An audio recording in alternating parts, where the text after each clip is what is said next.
Hey there, and welcome to the next episode of the REI Strategies Show. I'm your co-host, Adam Holland. I've got here Tracy McGuire. He's a 20-plus year industry veteran of the real estate investing industry based in the Atlanta area. He's got a wealth of knowledge, and I'm looking forward to displaying that knowledge here in this video. This particular video, we're going to go over the topic of the importance of following up. So, Tracy, welcome on the call again, and take it away, my man. Thank you, Adam. Thanks a lot. Yeah, follow-up.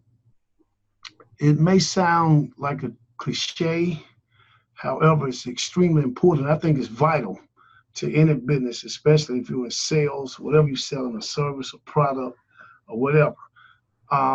In my business, in the real estate business, I see that follow-up works on both ends of the spectrum. When I'm buying, follow-up is important.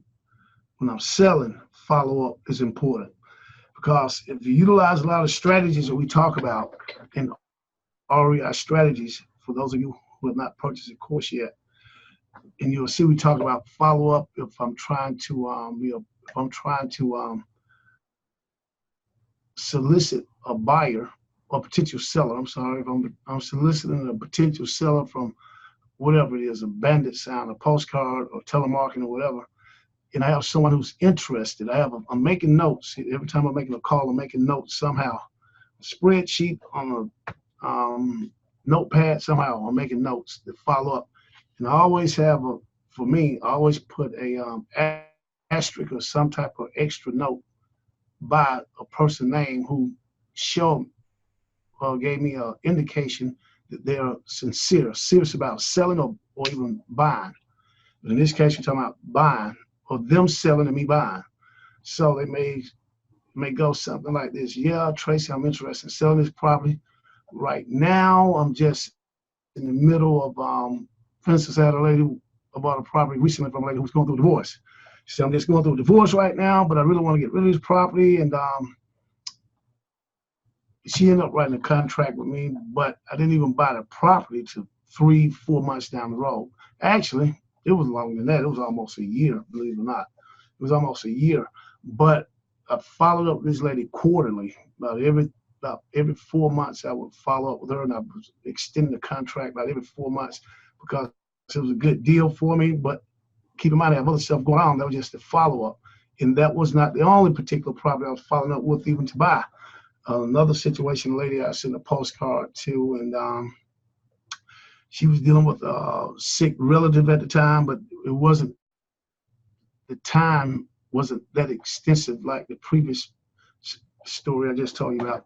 This one happened within probably 3 months, 3 to 4 months, but she was just dealing with an elderly or sick relative.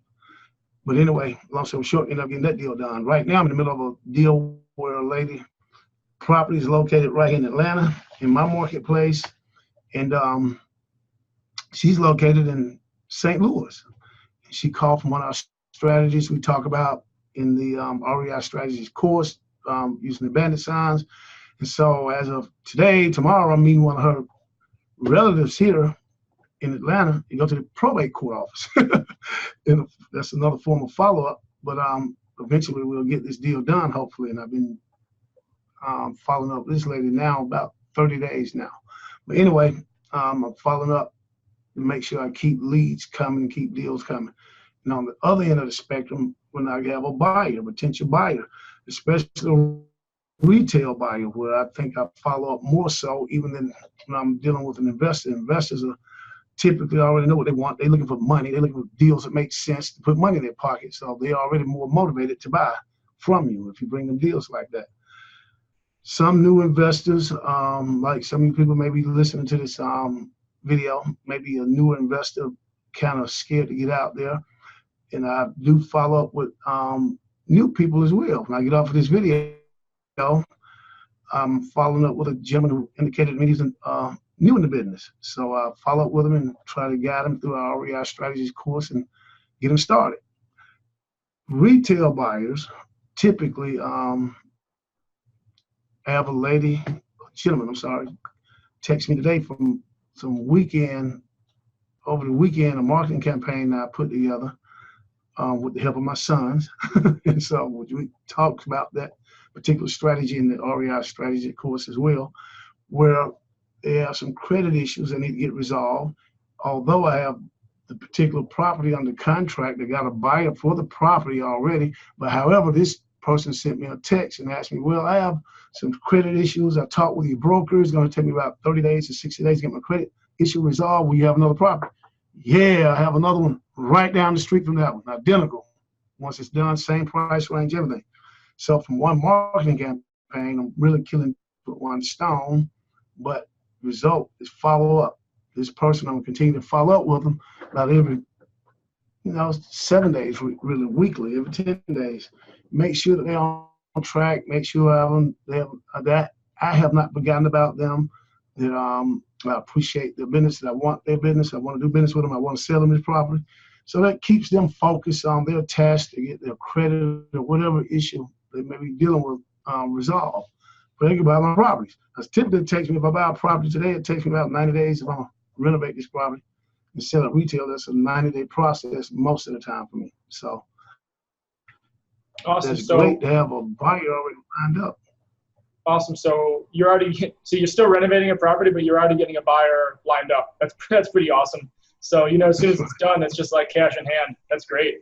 So, so whether it's a seller or it's a buyer, whether it's you're wholesaling a property or this is going to be a retail sale, whatever it might be, it sounds like in order for you to actually earn the money, you can't just go for like lay down sales. Like very rarely you're going to have like a lay down sale. It's going to be not necessarily the right timing. There's going to be other factors outside of your control, whether it be somebody's credit or a sick relative or a death in the family or divorce. So people live their lives and things are going to go on.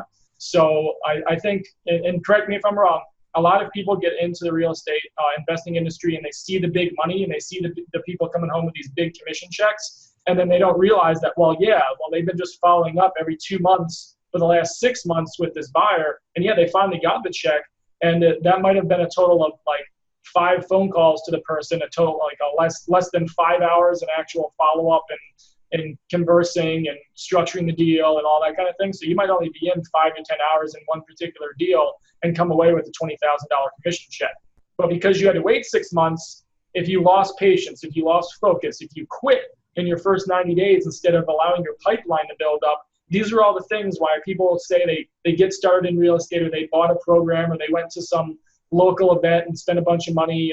We've heard stories of people spending like $70,000 for some real estate coaching program, and then they don't get leads, they don't follow up, or they get leads, they don't even follow up with the ones they get, and they don't stay the path for 6 months or a year to be able to get that $20K or $10K commission check they should have gotten. So the lessons that I got from what you went over were basically, no matter what the circumstances are, continue to follow up or you're just never going to receive that commission check. That's right. And keep in mind, Adam, we are talking about, in a sense, long-term follow-up. Keep in mind the immediate short-term follow-up to get deals done that are, if you want to say cookie cutter, you still got to follow up. Emails with your buyer, your attorney, if you have a lender involved, dealing with the appraiser, etc. It's a lot of follow-up deal put together. Get it done. It's a short-term deal that make it happen in 2 weeks or 30 days or less. But always got to follow up. Awesome. Most definitely got to follow up and make your money. Awesome. Thanks, Tracy. So if you're watching this and you're wanting to learn more from Tracy and be able to pick his brain, learn more from his expertise, and again, 20 plus years in the real estate investing industry, he's got a free webinar that you can attend at reistrategies.com/exclusive-webinar. And again, the link is going to be somewhere probably over there, might be below the video, or you can just visit reistrategies.com and the link is somewhere at the top of the page as well. So again, it's entirely for free, and even just for registering, Tracy gives you a free ebook as well, just for registering for the webinar. So check it out. Again, thanks, Tracy, for coming on, and we'll see everybody in the next video.